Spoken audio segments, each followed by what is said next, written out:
Bienvenidos. Esta presentación trata sobre el surgimiento y desarrollo del trabajo social en Venezuela.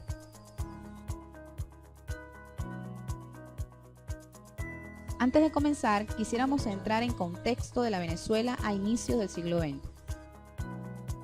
En los años 1900 ocurren hechos políticos y sociales a considerar, resaltando el fin de una guerra civil y Cipriano Castro asumiendo la presidencia de la República. Por otra parte, enfrentamos un bloqueo naval por parte de los imperios británicos y alemán y el Reino de Italia. Más adelante se produce un golpe de Estado por parte de Juan Vicente Gómez, derrocando a un Cipriano Castro ausente. Para el año 1910 se descubre el primer pozo petrolero en territorio venezolano y la transnacional Shell comienza a construir refinería petrolera en el país. Posterior al año 1920 crece la explotación petrolera, disminuyendo exponencialmente la exportación agrícola y se presentan grandes desplazamientos de personas desde los campos a grandes ciudades. Una vez en contexto de la Venezuela de entonces, vamos a conocer los factores que dan inicio al trabajo social en el país. Con la aparición del petróleo surgen relaciones de dependencia y explotación que se vinculan al desarrollo del capitalismo mundial.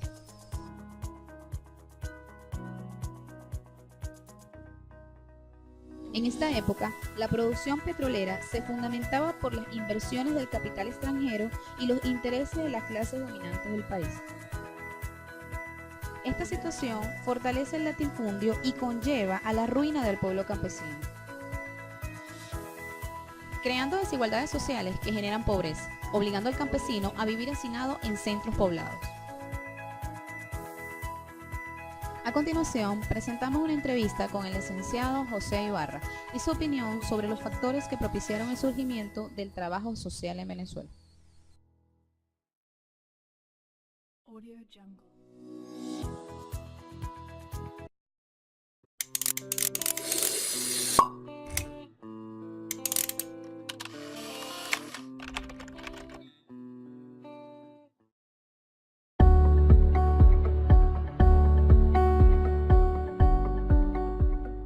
¿Cuáles fueron los factores que propiciaron el desarrollo y aparición del trabajo social en Venezuela? Inicialmente la tuberculosis como enfermedad que para ese momento estaba diezmando muchas vidas dentro de lo que era el país. Además, tuberculosis asociada a la pobreza que para ese momento se estaba viviendo y a la inexistencia de normas sanitarias para que la persona viviera mejor. O tuvieran una mejor calidad de vida. ¿De qué año estamos hablando? Estamos hablando aproximadamente entre los años 1908 y 1936. ¿Okay? Fíjense que ahí comienza o nace lo que es la Liga Nacional contra la Tuberculosis, donde distinguidos doctores como José Ignacio Baldot, el doctor Racetti, el doctor Andrés Herrera Vegas, entre otros, comienzan a crear programas para luchar en contra de la tuberculosis. Y dentro de esos programas estaba la creación de sanatorios antituberculosos con la finalidad pues, de atender a esta población. Sí, fíjate, ¿qué hace el doctor José Ignacio Baldot? Viaja a Puerto Rico y busca una ayuda internacional en la trabajadora social Celestina Sarduondo. Ella viene y comienza a preparar aquí los programas para capacitar de una u otra forma a aquellos que estaban interesados en lo que era el servicio social, como se le llamaba en ese momento. Luego de ahí, en el año 1942, 29 de enero, se tiene la primera promoción de egresados de la Escuela Nacional de Servicio Social, que luego, para los años 50, comienza a tener un auge a nivel universitario y se crea la Escuela de Trabajo Social de la UCB como primera escuela. Bueno, a partir de ahí ya no solamente eran los trabajadores sociales en el área médica, sino que por lo menos la Universidad del Zulia también crea la carrera, pero para jurídico. Trabajadores sociales apoyando todo lo que era el trabajo, en este caso del abogado. ¿Cómo afecta lo que fue en ese momento el sistema que estaba gestándose en Venezuela con todo el tema del petróleo? ¿Cómo afectó eso a la sociedad? Estamos hablando que se da la transición entre la Venezuela agrícola a la Venezuela petrolera. Comenzamos también a ver que se da todo un éxodo rural, la gente comienza a buscar mejoras en la calidad de vida y pues el sueño de esa mejora de calidad de vida estaba en las ciudades, específicamente en Caracas, que aunque no tenemos el petróleo, somos la ciudad donde se centralizan todos los poderes. Eso quiere decir que había mayores fuentes de empleo, indistintamente que esa fuente de empleo estuviera tercerizada o definitivamente fuese una mano de obra barata. Eso lleva pues a que se den hacinamientos, a que haya una sobrepoblación en las ciudades y es ahí también donde comienza a intervenir el trabajador social.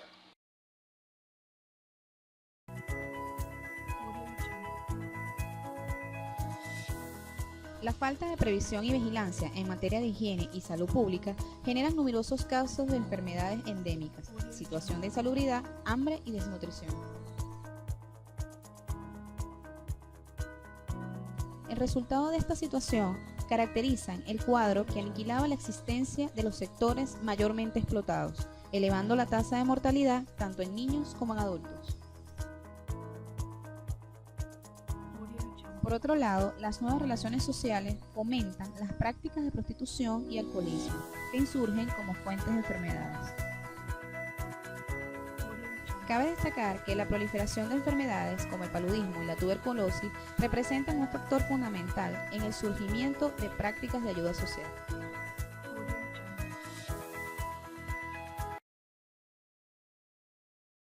De estos factores antes mencionados, ¿cuál cree usted que fue el más relevante y por qué? Bueno, el aspecto salud, el aspecto sanitario, teníamos unas ciudades que no estaban organizadas, los sistemas sanitarios no estaban desarrollados, inclusive es a partir del año 1945, si más no recuerdo, cuando lo que es la urbanización El Silencio, donde había mucha pobreza, ¿no?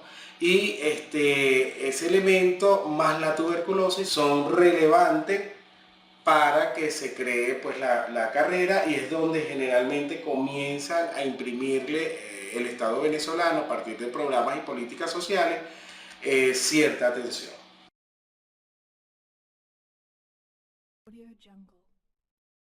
Para la época, los incapacitados, ancianos e inactivos para el trabajo dependen de la caridad pública y son destinados a albergues en penosas condiciones. Como dato histórico, las prácticas benéfico-asistenciales fueron fomentadas inicialmente por parte de la Iglesia y distintos gremios benéficos. Estas diversas formas de ayudar a otros despiertan el interés en la sociedad, originando manifestaciones de justicia, defensa y protección social. Ya en las áreas de acción, los médicos y científicos dieron el primer paso para el desarrollo del trabajo social. Entre los pioneros de esta labor tenemos al Dr. Luis Racetti, al Dr. Luis Herrera Vegas y al Dr. José Ignacio Baldó. Conociendo la historia del inicio de esta profesión, ¿qué podemos hacer para promover y reconocer el trabajo social en Venezuela actualmente?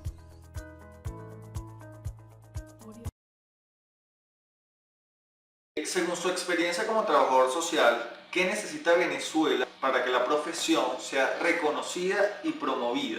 Bueno, fíjate, yo creo que en un primer aspecto somos nosotros los mismos profesionales los que tenemos que organizarnos. Aunque se está haciendo en este momento, hay una licenciada muy amiga mía, Carmen Lamón, que viene organizando el Colegio de Trabajadores Sociales de Venezuela a partir de de reuniones con el CNE para que se puedan dar las elecciones, se pueda legalizar este colegio a nivel nacional.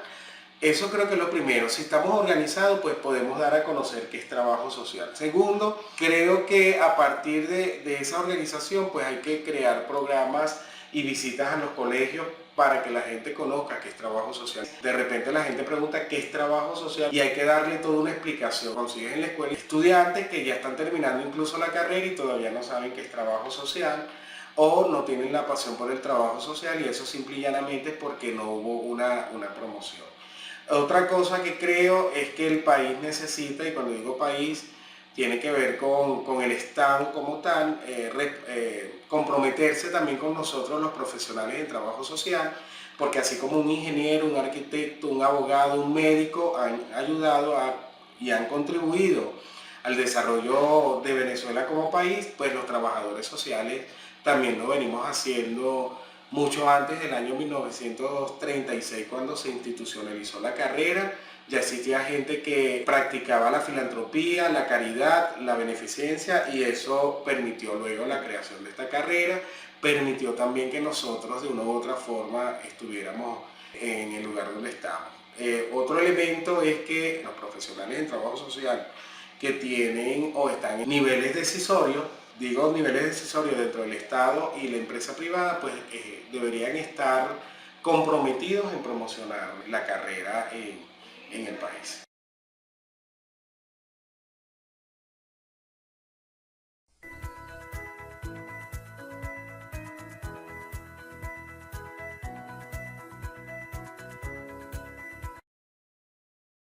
Desde su experiencia como trabajador social, cuéntenos una anécdota que inspire a los futuros estudiantes de trabajo social para que puedan desarrollar esta carrera.